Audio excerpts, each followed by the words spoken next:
Hoje está na minha responsabilidade. Senhor, me ajuda. A gente vai falar.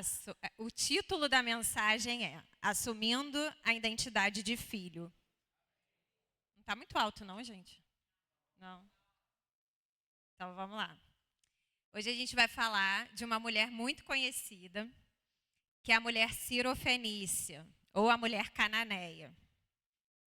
Ontem, quando eu vi o Rodrigo ministrando, porque eu não vim, mas eu assisti de casa, né, maravilhoso, alinhou, sabe, com algumas coisas, porque eu estava assim, ai gente, será que é isso mesmo? Será que... Mas foi alinhando, e eu falei, eu acho que o Espírito Santo vai fazendo, né? E essa palavra ela me confrontou muito, sempre, né? A passagem da mulher cananeia. Eu não sei se vocês conhecem essa passagem, mas sempre foi uma passagem que sempre me mexeu comigo. E aí a gente tem a tendência, eu não sei vocês, mas quando a gente é confrontado, a gente deixa passar. A gente não gosta muito do confronto, né? De ir para a palavra. Então essa era uma passagem que, porque eu não entendia, e às vezes quando a gente não entende, a gente foge, eu fugia muito dessa passagem. Eu não sei se todos vocês conhecem, né? Mas é uma mãe clamando pela sua filha. A sua filha está endemoniada e ela clama por essa filha.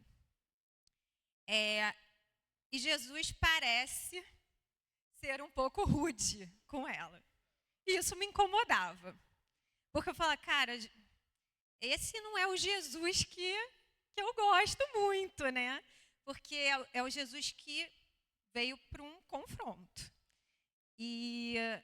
Só que também eu fui percebendo que o fato de eu não gostar muito dessa passagem tinha a ver com o fato de eu também não entender a passagem. Eu não entendi o contexto daquilo. Então eu ia simplesmente para a passagem da mulher cananeia, eu não entendi o contexto daquela história, então eu achava que Jesus tinha sido rude com essa mulher. E que a gente, passeando aqui, a gente vai entender que não foi muito bem isso que aconteceu. Então nós precisamos estudar a palavra, a gente precisa se aprofundar na palavra para a gente entender. E às vezes isso vai requerer de nós tempo, disponibilidade para se aprofundar.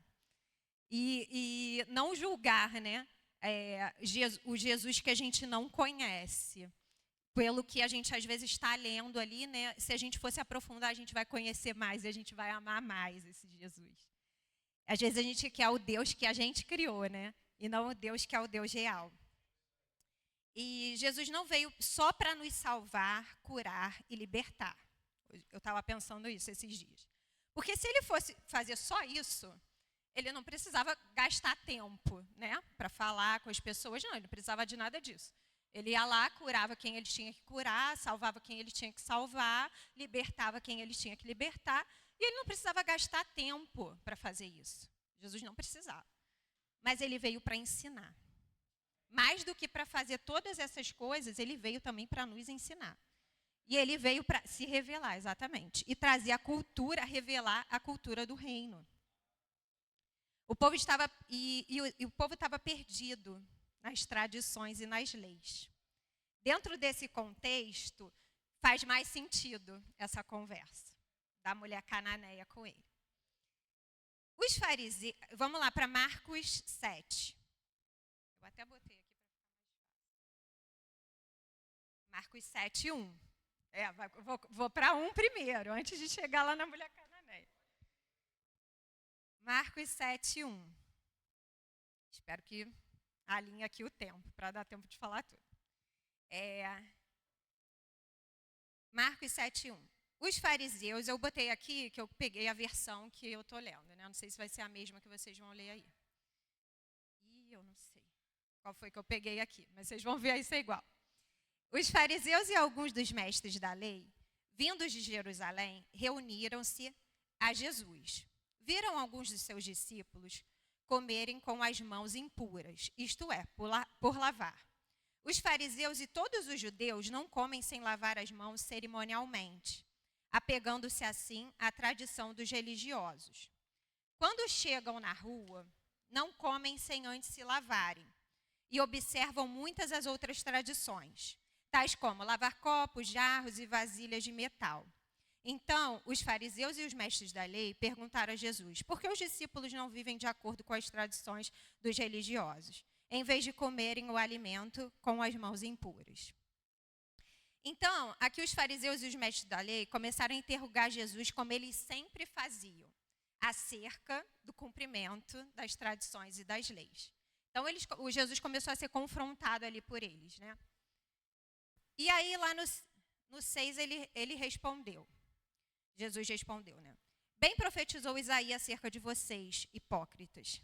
Como está escrito, este povo me honra com os lábios, mas o seu coração está longe de mim. Em vão me adoram, seus ensinamentos não passam de regras ensinadas por homens. Vocês negligenciam os mandamentos de Deus e se apegam às tradições dos homens. E Jesus começa a confrontar o sistema religioso, que se baseava no mérito, naquilo que ele via que era externo, aparente, que descartava a essência do que era feito. Por isso que Jesus fala aqui: vocês me adoram, o povo que honra com os lábios, mas o coração está longe de mim. Então Jesus começou a trazer um ensino. Descarta a essência, a rendição do coração. Ele começa a confrontar qual era a motivação daquilo que era feito. E lá no 9, e disse-lhes: vocês estão sempre encontrando uma boa maneira de pôr de lado os mandamentos de Deus, a fim de obedecerem às suas tradições.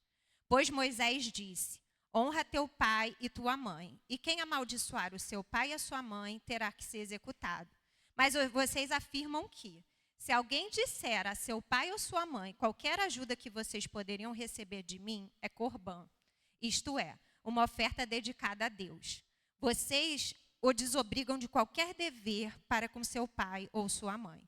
Assim vocês anulam a palavra de Deus por meio da tradição que vocês mesmos transmitiram. E fazem muitas coisas como essa. Que confronto. Que confronto para nós também, né? Para eles, mas para nós, porque muitas vezes a gente não para analisar quais são as motivações daquilo que a gente está fazendo. O que Jesus estava querendo dizer aqui? E aí, por isso que a gente precisa se aprofundar. Eu, por exemplo, não sabia o que Jesus estava querendo dizer. Porque corbã, inicialmente, era uma oferta feita para Deus. Mas dentro da tradição judaica, virou uma barganha. Eles entregavam aquilo para Deus, declaravam bens ofertados a Deus para se livrarem, para se eximarem da responsabilidade de cuidar dos pais. Então, corbã era uma troca, né, de algo que parecia até bonito, até legal, porque era uma oferta para Deus, né? Era uma oferta para Deus. Mas a raiz daquilo, né, a essência daquilo não era boa. Ou seja, esses bens são corbã. Então, eu não tenho mais recursos financeiros para cuidar dos meus pais. Se eu estou dando esses bens para Deus, né, corbã, eu não tenho mais condições financeiras de assumir essa responsabilidade. Uma desculpa, um jeitinho, né? Um jeitinho. Poxa, mas ofertando a Deus, na verdade, era uma maneira disfarçada para não ajudar os pais idosos. Aparência bonita, mas intenção feia. Aí ontem o Rodrigo falou aqui: por que fazemos o que fazemos? E por que não fazemos o que não fazemos? Porque tudo tem a ver com a nossa motivação, né? A gente está aqui hoje porque tem alguma intenção no nosso coração de estar aqui. E a gente também não está por algum motivo. E a gente não vai olhar para o irmão e julgar o irmão que não está aqui, porque a gente não sabe qual é o motivo que ele não está. Eu mesma ontem não estava aqui. Eu gostaria muito de estar, mas eu tenho uma realidade, eu tenho 2 crianças, eu moro longe. Então, às vezes, eu quero muito estar, mas eu não posso. Mas eu estava lá, eu estava ouvindo. E assim que a palavra liberou, eu falei: cara, eu preciso ouvir. Porque a palavra de Deus sendo liberada. Então, qual é a intenção, a nossa intenção? E, sempre a minha motivação, a minha intenção é boa? Não, nem sempre. E aí eu preciso checar, né, entender, cara, por que às vezes certas coisas me incomodam tanto? Por que às vezes se um irmão está se destacando, aquilo me incomoda? Qual é a intenção? O que está dentro? Porque Deus conhece o som dos nossos corações. Ele sabe a essência das coisas. A gente pode enganar pessoas, mas a gente não pode enganar a Deus. Não tem como. Não tem como. É corban. É corban. É a gente entregar aquilo que parece que é bonito, mas na verdade é muito ruim. Jesus estava confrontando o sistema religioso. Conjunto de formas para ter forma de piedade. E aí, como diz lá em 2 Timóteo 3,5, tendo aparência de piedade, mas negando a eficácia dela. Parecia tudo bonitão, né? E Jesus chamou eu até que tinha colocado aqui, né? Podemos fazer coisas em nome de Deus que não são para Deus. Corban era exatamente isso. Era para Deus, tinha o nome de Deus, mas não era para Deus. Porque era para eles, exatamente. Eles estavam se beneficiando, guardando aquele bem ali. Deixa eu guardar isso aqui. Eu vou dizer que é para Deus, mas eu vou guardar, porque eu não preciso gastar com os meus pais. Então, a aparência era bonita, era no nome de Deus, mas não era para Deus. Jesus chamou novamente lá no 14, Jesus chamou novamente a multidão para junto de si e disse: ouçam-me todos e entendam isso. Não há nada fora do homem. Gente, eu comecei que horas? São 8h20. Jesus me ajuda. Jesus chamou novamente a multidão para junto de si e disse: ouçam-me todos e entendam isso. Não há nada fora do homem que nele entrando possa torná-lo impuro. Ao contrário, o que sai do homem é o que o torna impuro. Se alguém tem ouvidos para ouvir, ouça. 17. Depois de deixar a multidão e entrar em casa, os discípulos lhe pediram explicação da parábola. Eles não tinham entendido nada. Será que vocês também não conseguem entender? Perguntou-lhe Jesus. Não percebem que nada que entra no homem pode torná-lo impuro? Porque não há nada, não entra em seu coração,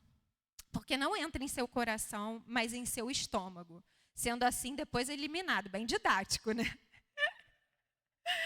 E o que entra vai para o estômago, depois você vai botar lá para fora, né? Ai, gente, Jesus tinha muita paciência. E continuou: o que sai do homem é o que o torna impuro. Pois o interior do coração dos homens vêm os maus pensamentos, as imoralidades sexuais, os roubos, os homicídios, os adultérios, as cobiças, as maldades, o engano, a devassidão, a inveja, a calúnia, a arrogância, a insensatez. Todos esses males vêm de dentro e tornam o homem impuro. Não vem de fora.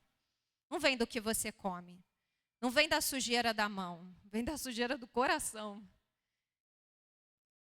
Jesus estava dizendo, porém, parem de se preocupar tanto em parecer certinho e som do teu coração, porque é dele que saem todas as práticas ruins. Não vem de fora. Não vem de fora, vem de dentro da gente. Enquanto a gente não entende isso, a gente fica buscando no outro. A gente fica achando que o problema é o outro. Porque a gente não entende que a sujeira vem daqui, ó, de dentro da gente, dentro do nosso coração. Por isso Jesus os chamou de sepulcro caiados.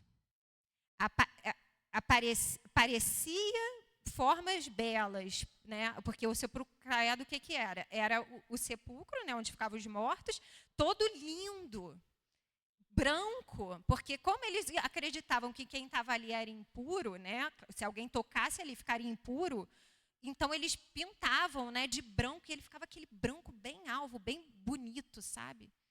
A aparência era linda, mas por dentro era um convite ao arrependimento. Jesus veio trazer um convite ao arrependimento genuíno, o que purifica o coração. Jesus sai desse contexto e vai para Tiro e Sidom, terra pagã. Então ele estava lá no meio dos religiosos, né, dos fariseus. Ele traz esse ensino e de lá ele vai para onde? Para Tiro e Sidom, terra pagã, descendente dos cananeus, povo politeísta, ou seja, eles adoravam vários deuses, conhecidos por práticas religiosas que envolviam rituais considerados imorais e idolatrias pelos judeus. Acredito que até para chegar lá devia ser difícil para eles, né? Porque imagina que eu vou chegar perto desse povo. E aí lá no 24. Jesus saiu daquele lugar e foi para os arredores de Tiro e de Sidom. Entrou numa casa e não queria que ninguém soubesse. Contudo, até parece, né? É impossível, porque... E ele já foi para encontrar aquela mulher. Ele já foi. De fato, logo que ouviu falar dele, certa mulher cuja filha estava com espírito imundo veio e lançou-lhe aos seus pés. Aí lá em Mateus vai falar diferente um pouco. Vai dizer que ela gritava, filho de Davi. Filho de Davi, ela clamava por ele.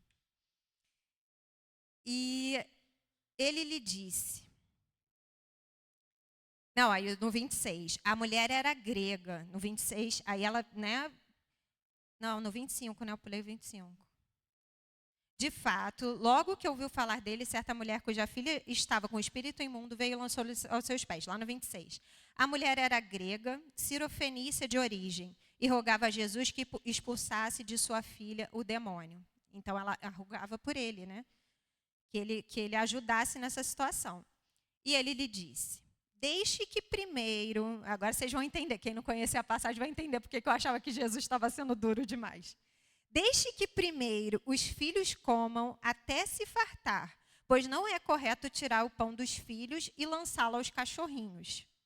É até meio estranho, né, gente? E ela respondeu, sim, Senhor, mas até os cachorrinhos debaixo da mesa comem das migalhas das crianças. Cara, por que isso me confrontava tanto? Jesus chamou a mulher de cachorrinho. Eu pensava, gente, como que Jesus chamou? Por que Jesus chamou essa mulher de cachorrinho? Porque eu não entendia. Vocês vão entender agora comigo. E ela aceitou numa boa ser chamada de cachorrinho. E eu indignada, né? E ela mesmo não ficou indignada. E ela disse, sim, Senhor, mas até os cachorrinhos debaixo da mesa comem das migalhas das crianças. Então ele lhe disse, por causa desta resposta, você pode ir, o demônio já saiu da sua filha. Lá no 30, e ela foi para casa, encontrou sua filha deitada na cama e o demônio já a deixaram. Não sabemos o nome dessa mulher, mas foi importante destacar a origem dela. Aqui foi importante no texto dizer quem ela era e de onde ela era. Aquela mulher, ela era gentia, pagã e clamava pela filha endemoniada. Jesus confronta a origem dela, trazendo uma realidade espiritual. O que Jesus estava falando para aquela mulher era totalmente espiritual. E ela entendeu. Eu não entendia. Por isso que aquilo me confrontava. Porque aquilo trazia uma realidade que eu não conseguia acessar. E ela acessou. Isso é um confronto para a gente. Porque ela era gentia, ela era pagã. Mas ela acessou aquilo ali. Por quê? Porque numa conversa, num trocar ali com ele, ela entendeu e recebeu aquilo. É necessário primeiro dar aos filhos, porque Jesus ainda estava vivo. Ele veio, né, se revelar para eles, para os judeus, para o povo dele. E ele estava falando para ela isso. Mas, na verdade, Jesus queria tirar daquela mulher a resposta certa. Né, Rodrigo? Exatamente o que o Rodrigo falou ontem, a resposta certa. Ele quer tirar de nós a resposta certa. E ele queria tirar dessa mulher a resposta certa. Os judeus usavam a palavra pejorativa, que significa cães, para definir os gentios. E Jesus não usou essa palavra. Jesus usou a palavra cachorrinhos. Não cães perigosos, imundos, que não podem participar da família. Ele já estava trazendo uma realidade espiritual. Ele estava dizendo, você não é isso aqui, que eles estão dizendo que vocês são. O cachorrinho, ele participa da família. Ele é doméstico. Ele está na família. Eu creio que Deus estava confrontando ela na identidade dela, na origem dela, porque era uma origem pagã, mas Deus também estava ensinando e apontando para um destino profético, onde os gentios teriam acesso à família. Nós temos acesso à família. E ela entendeu. Por isso que ela não se ofendeu. Ela não se ofendeu com aquela. Não, vocês não são amaldiçoados. Vocês não são amaldiçoados. Se vocês são cachorrinhos, vocês têm direito também a comer. Vai ter um momento, né? Jesus estava ali, estava ensinando para ela, mas óbvio que Jesus ele queria arrancar dela aquela resposta. E aí, como o Rodrigo disse ontem, existiu um clamor, uma oração, né? Um clamor, uma oração, uma resposta de Deus e uma resposta dela, uma resposta nossa. Então, teve um clamor, teve exatamente uma resposta de Jesus para ela e teve uma resposta dela para Jesus. Né, Rodrigo? Deu certo, alinhou aí. Essa mulher, por uma revelação e um entendimento espiritual, numa posição de humildade e fé, ela também foi humilde, né? De falar, tudo bem, eu não sou filha, eu sei que eu não sou, né? Eu ainda não sou, né? Porque depois ela seria. Eu ainda não sou, mas eu entendi. Eu posso... exatamente, mas eu posso. Eu posso comer da mesa que caem dos filhos. Eu posso acessar isso por um entendimento. Ousadia. Ela teve uma ousadia. Por isso que eu botei aqui o nome da palavra assumindo a identidade de filho.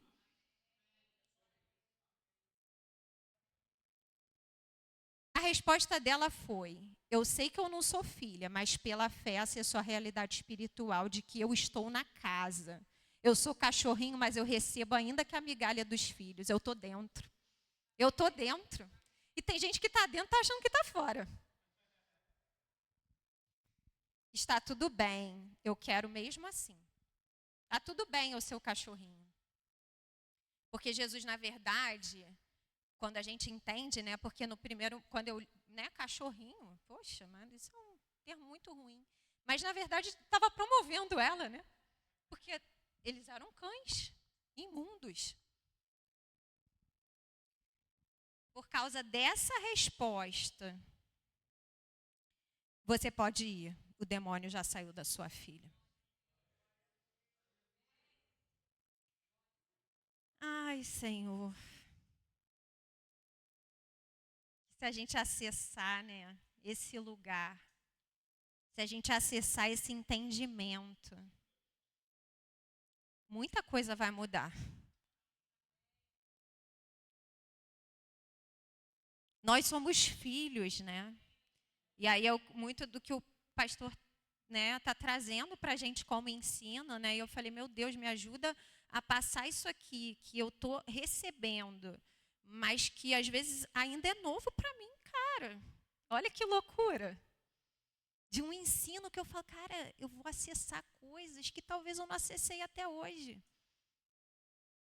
Por coisas novas que eu estou ouvindo, né? O pastor, né, mandou o vídeo do Paulo Borges, né? Eu até falei para ele, eu falei, pastor, eu escutei mais 2 vezes, mas assim, eu tenho que escutar 1000 vezes. Porque senão eu não consigo acessar tudo que aquele homem está falando, gente. É muito forte. Nós somos filhos, porque a palavra diz, né? Lá em João 1,12. Mas a todos quanto receberam, deu-lhes o poder, o direito de serem feitos filhos de Deus, aos que creem em seu nome. Nós somos filhos. Essa mulher nem filha ela era ainda, e ela recebeu.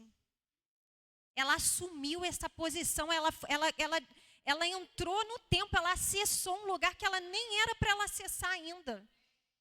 Quem dirá nós que somos filhos? E aí, né, porque nada Deus desperdiça, né? E aí me veio um entendimento de uma coisa natural que eu estou vivendo, uma situação natural.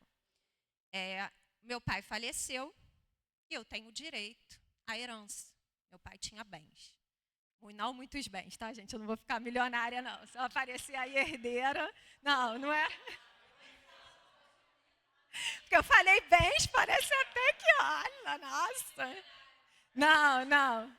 São poucos bens, gente, mas pode fazer uma pequena diferença na minha vida. E eu não trabalhei para receber esses bens, que eu vou receber em nome de Jesus. Mas eu tive que entender que eu era filha e que eu tinha o direito.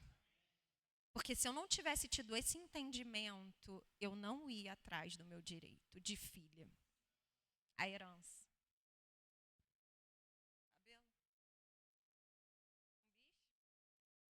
Jesus. É. Olha aí, abençoado. Ai, Jesus. É. Amém. Então, para acessar a herança, e a gente tem que entender que a gente é filho e assumir o lugar de filho. Essa questão aí do meu pai é uma questão natural, mas a gente pode levar para o lado espiritual, né? Se a gente não assumir o nosso lugar de filho, não adianta só eu ser filha dele, porque eu sou filha dele, né? Ele foi meu pai, me gerou e tal.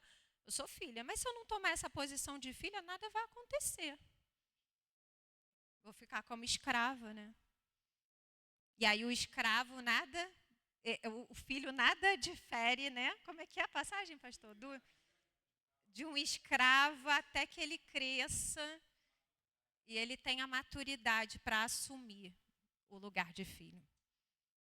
Se a gente não crescer e tiver maturidade para assumir esse lugar, a gente vai continuar escravo.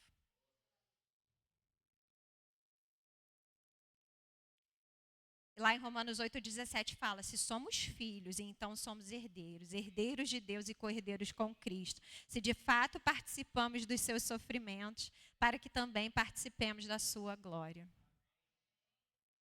Então, existe uma herança. E eu não estou falando de coisas materiais, né? Nesse caso aqui do meu pai é material, mas eu não estou falando de coisas materiais. Eu estou falando de coisas espirituais. Porque é tudo junto, né, pastor?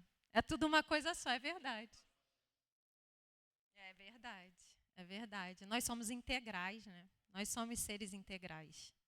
A gente que divide a nossa vida, inclusive o nosso trabalho, né? O nosso trabalho é uma coisa, a realidade da igreja é outra coisa. Não, você é a mesma pessoa aqui, lá fora, você é a luz de Deus aonde você estiver. Né, no seu trabalho, eu costumo dizer, as pessoas devem falar, né, ou devem pensar, porque você é psicóloga, né, então seu trabalho tem tudo a ver com isso. Não, gente. Qualquer coisa que você faça é para a glória de Deus. Qualquer coisa que a gente faça é para a glória de Deus. Amém? Deu o horário, gente? Acho que eu consegui, né? 8h37. É isso, vamos orar então, né? Vamos levantar. Amém, Senhor. Oh, Senhor.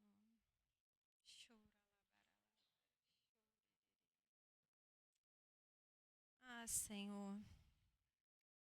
Ajusta a nossa visão, Senhor, nessa noite. Nos ajusta, Senhor, nos alinha como igreja, Pai. Nos alinha, Senhor, nas verdades eternas, Senhor. Nos alinha, Senhor, com o teu propósito, com o teu plano para nós essa noite. Ah, Senhor. Não são os nossos esforços, não é o nosso muito fazer, o nosso ativismo, muitas vezes, que vai fazer com que a gente acesse, Senhor, coisas que nós ainda não acessamos. Ah, Senhor. Nos leva para esse lugar, Senhor, nos leva para esse lugar de entender, de acessar a tua paternidade, Deus. A tua paternidade, aceitar o direito de ser filho. Porque assim como diz lá em João, né, para todo aquele que crê, né, todo aquele que aceitou Jesus, foi dado o direito de ser chamado filho de Deus. Nós temos esse direito. Mas nós precisamos entender Assim como aquela mulher, assim como a mulher cananeia, ela entendeu, nós precisamos entender para acessar. Aquela mulher, ela tinha uma realidade, ela era pagã, ela era gentia, mas ela entendeu que ela estava diante do filho de Davi, porque foi assim que ela chamou ele. Ela entendeu onde ela estava. E a partir desse entendimento, tudo mudou. Tudo mudou. Porque não era sobre o milagre só. Não era só sobre isso. Não é só sobre o que Deus quer fazer na sua vida, mas é o que Ele quer fazer em você. Por causa desse entendimento e de um coração quebrantado, porque aquela mulher, ela teve um coração quebrantado diante de Jesus. Ela acessou e ele declarou para ela, né, mulher, por causa da tua fé, por causa da tua resposta, existe uma resposta. Ah, Senhor, nos ajuda a dar a resposta certa, nos ajuda a enxergar a realidade espiritual e dar a resposta certa.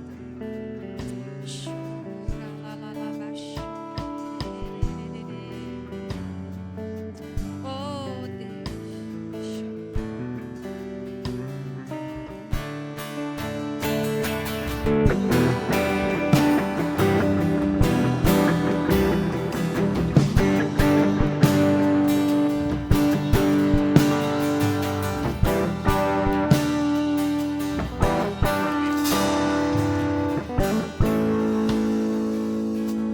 Declarar para finalizar esse tempo.